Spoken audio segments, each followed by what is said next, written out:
What's good, YouTube? We're back with another video. Raw now MMA. Let's get straight into it. We're gonna do a recap of UFC Mexico, and we're gonna talk about UFC 326, man. Let's get straight into it. So my picks. Let's get into my picks for UFC Mexico first, right? I went 9 for 13, so I didn't do too bad, but also didn't do too good. So yeah, we got the first one right with the method. Just we didn't know it was gonna be that quick. But that was a good one. Marshall got the submission. Also didn't know it was going to be that quick. We got this one right. Perfect decision. We knew that one was going to go all the way just because Regina came in a fight off like 9 days notice, or maybe 3 days notice, something like that. But yeah, we had Reyes winning. Douglas looked good. Although Douglas is 40 years old, he looked good, but ultimately took the L. I don't know what I was thinking on this one. Chris Moutinho, yeah, dude's done. He's not in the UFC anymore for sure. Um, he's not a bad fighter. It's just he gets matched up with some tough dudes, but yeah, it just looked like he didn't want to be out there. Weird, very weird, to say the least. But yeah, next up was Eileen Perez. We knew she was gonna get that decision win. Looked chippy in the first and second round. Macy was looking pretty good. That was kind of close. You could have it either way, but I think Eileen just did more. The takedowns and stuff, yeah, probably added up. This one we actually got right with the first round TKO. That one was quick, man. This guy has gone on a losing streak, so I don't know if he's going to be in the UFC much longer. But yeah, we had that one going right. We had Santiago Luna getting the decision win, so that's some perfect picks right there. I thought Kevin Borjas would be good. I didn't know much about Emmanuel Rodriguez, but now I do. He's actually pretty good. And yeah, he got that KO on Borjas. Chairez edged out a close one. This one could have went either way as well, but I think Chairez was just more active at the end, made it look good, and boom, this is the one I was fine with me getting it wrong. King Green, cool, that's whatever. But Daniel Zellhuber, his whole UFC stock is cooked, man, cooked. And boom, we had Martinez winning the decision. This is probably the most I've gotten right perfectly. I think I had 6 perfect out of the 9 that I got right. And dude, I did not think Moreno would get outclassed like that. He got absolutely destroyed. But it is what it is. Let's get into UFC 326 now. Holloway versus Oliveira 2. This one should be a banger, guys. If all these fights suck, we know that main event is going to carry. So let's get straight into the picks. Gonna expand all these and let's get straight to it, man.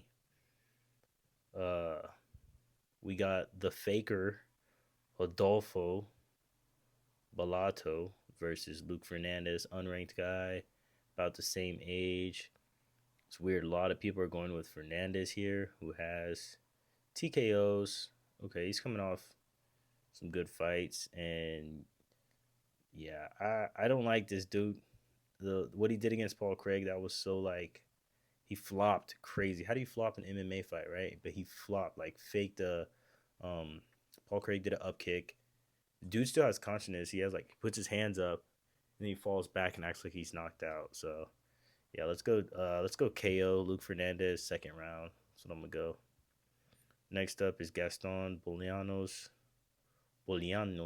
versus Jeong Yong Lee. I kind of feeling Jeong Yong Lee right here. I don't know either of these guys. This guy's from Peru. This guy's from South Korea. I'm gonna go Lee.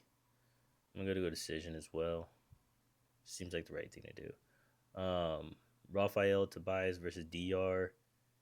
Nergozai. Nergozai. Look at the traps on this dude. No, like how is he making 205, bruh? But I'm gonna pick him because the traps look insane. Wow. Okay, so people have him losing. He's fighting a dude from Chuta Boxing, so he trains with Charles. I think we'll go with the Tide. We'll go with the Tide. We'll say I don't know how he wins. Let's say submission in the second round, but nah, TKO second round. But dude, you can't count out the Kazakhstans. They're good.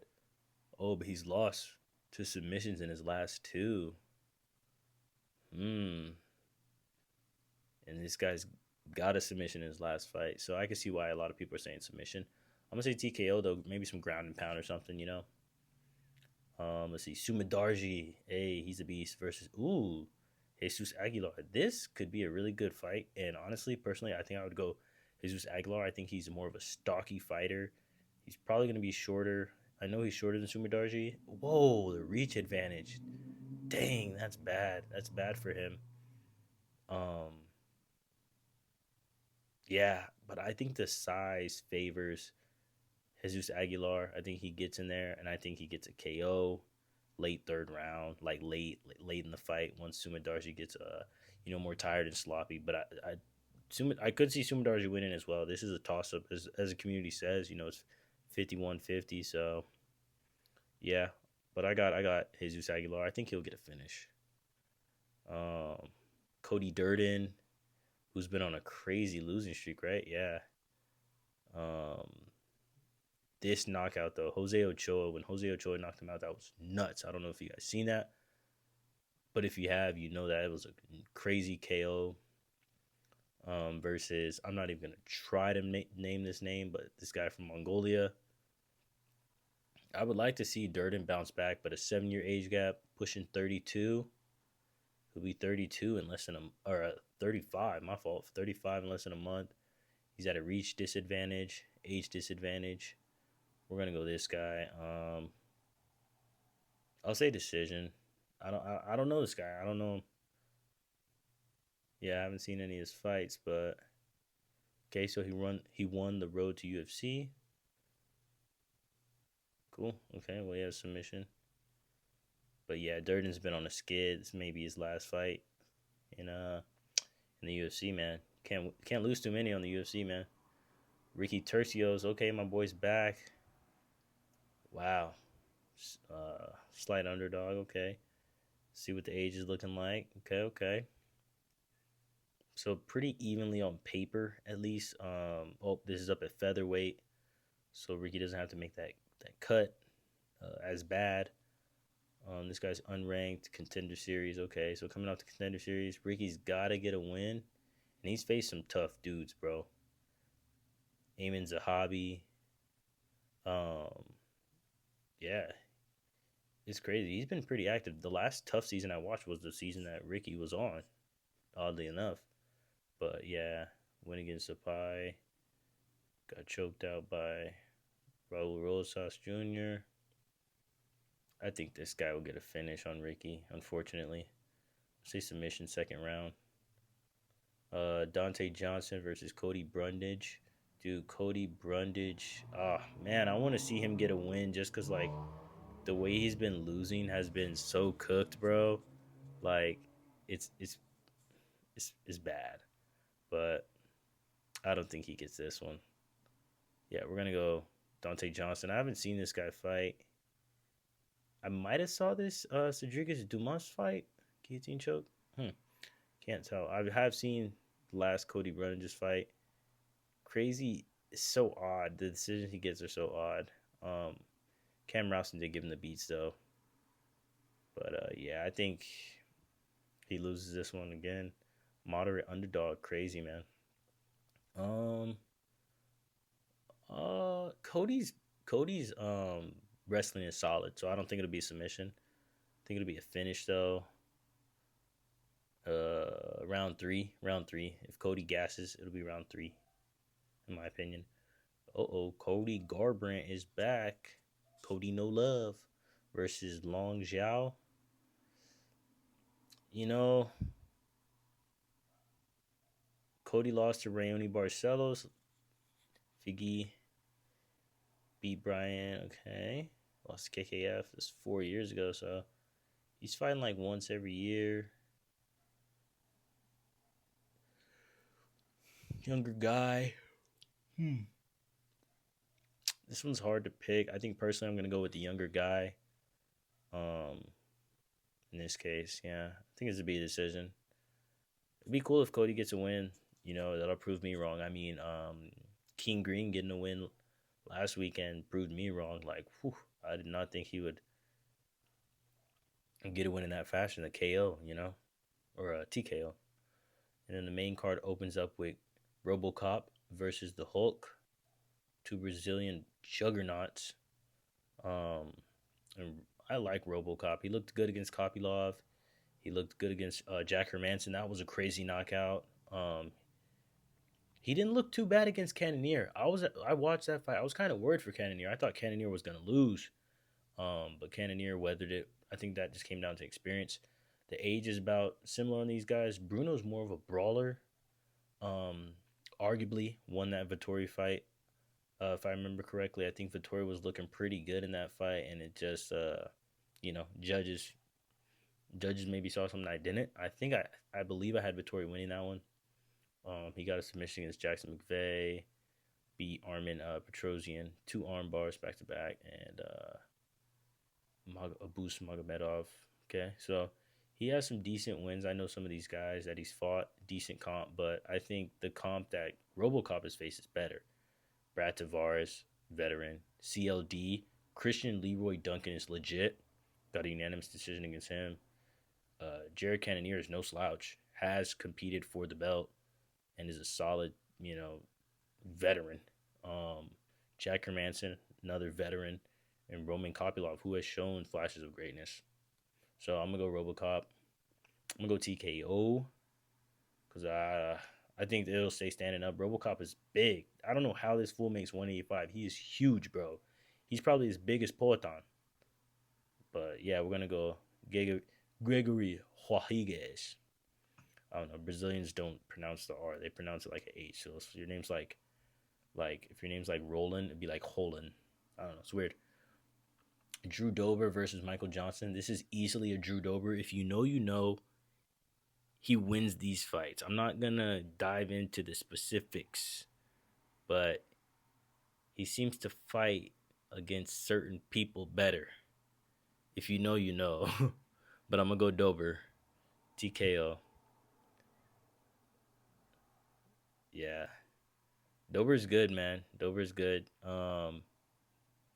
Michael Johnson. It's crazy. The community has Michael Johnson, but I got Dober in the second. Um, let's see. The co-main's co-main. We got Rob Font, the veteran, versus Raul Rosas. We haven't seen Raul Rosas in a minute, man. It's been like, almost a year. And it's been a minute since he lost, so he's riding a 4-fight win streak. And this is probably the toughest test they've given this guy. I mean, Christian Rodriguez was tough too. I believe that was at UFC Noche a while back. But this guy, Rob Font, excuse me, guys. Sorry. Rob Font, I was about to say perennial, but he's a solid gatekeeper for bantamweight. I think he recently got out of the rankings because of the loss of Dave Martinez, who we just saw beat Cheeto, top 10 guy. So it's not like Rob Font is losing to slouches, right? Corey Sandhagen, Figgy gets wins against those outlanders of the top 15. Like Matsumoto is good, Kyler Phillips is good, 12-2. Matsumoto was 16-0. When they fought. So I think the veteran has. I don't know. Rob Font's been looking kind of.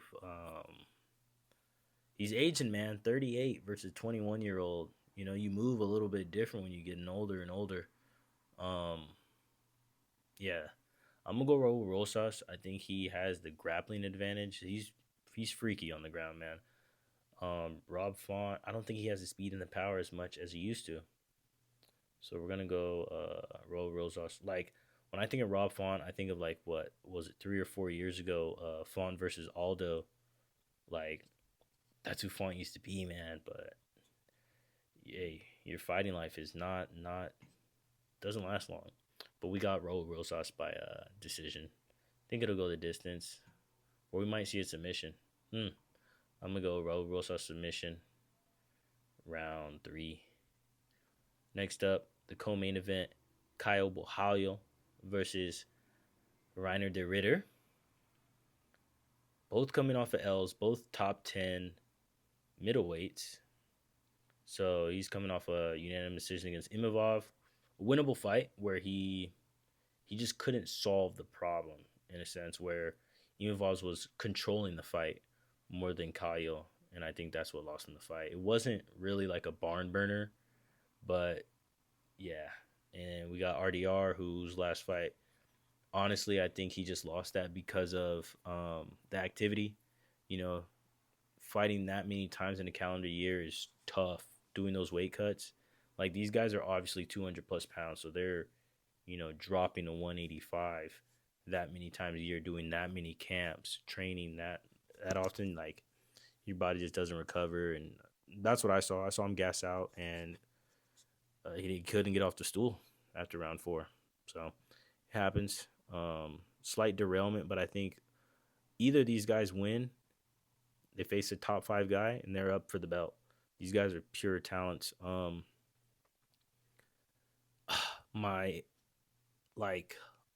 Logically, I'm saying RDR because I think he'll get in the clinch and use Muay Thai knees and elbows to slow Kyle down.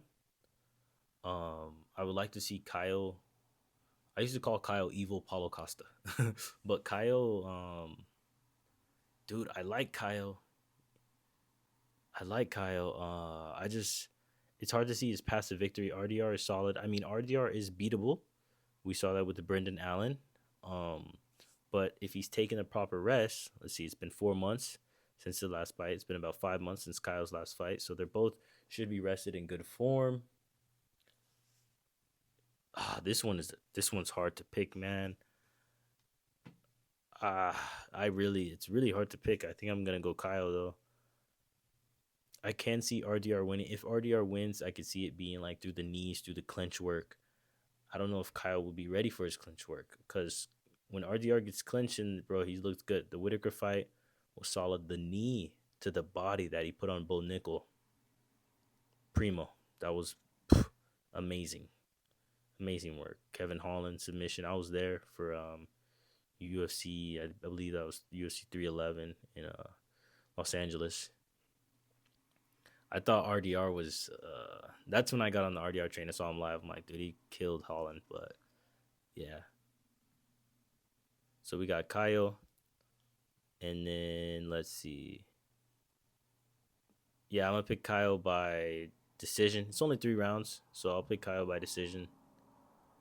And last up, the main event, the UFC BMF title. Max Bless Holloway versus Charles Oliveira. Charles du Bronx versus Blessed. It's a rematch, man. This is their second fight. They haven't fought in a while. Last time they fought was at 145, and Charles got injured, shoulder injury, neck injury, something weird, right? The height is about the same. Charles has the reach.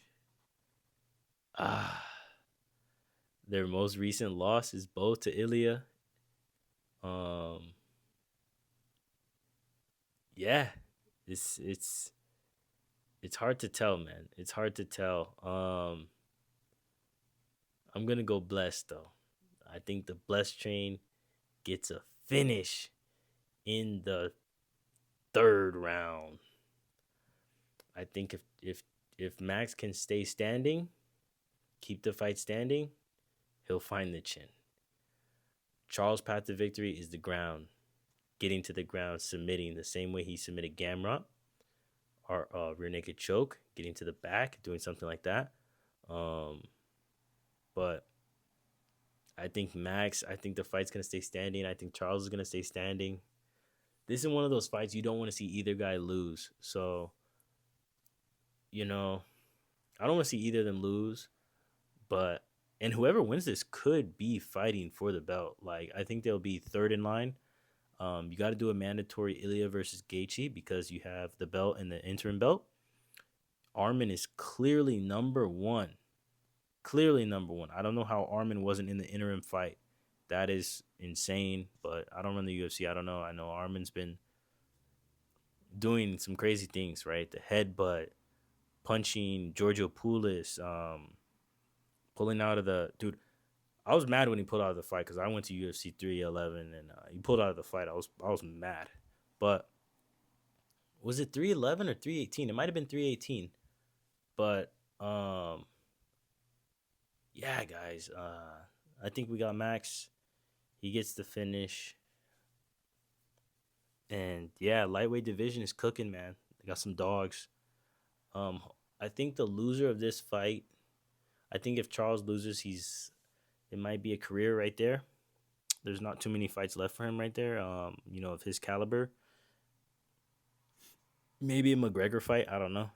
But both these guys seems like it's making their last run towards the belt. What? Oh, excuse me, guys. So sorry. Yeah, but we got Max Holloway winning this one, and that's been my UFC 326 picks. As always, I appreciate you guys for watching. Like, comment, subscribe. Let me know who you got winning. Let me know if any of my takes are crazy or if you're rocking with my takes. Let me know. Appreciate you guys. As always, I'll catch you in the next one. Peace.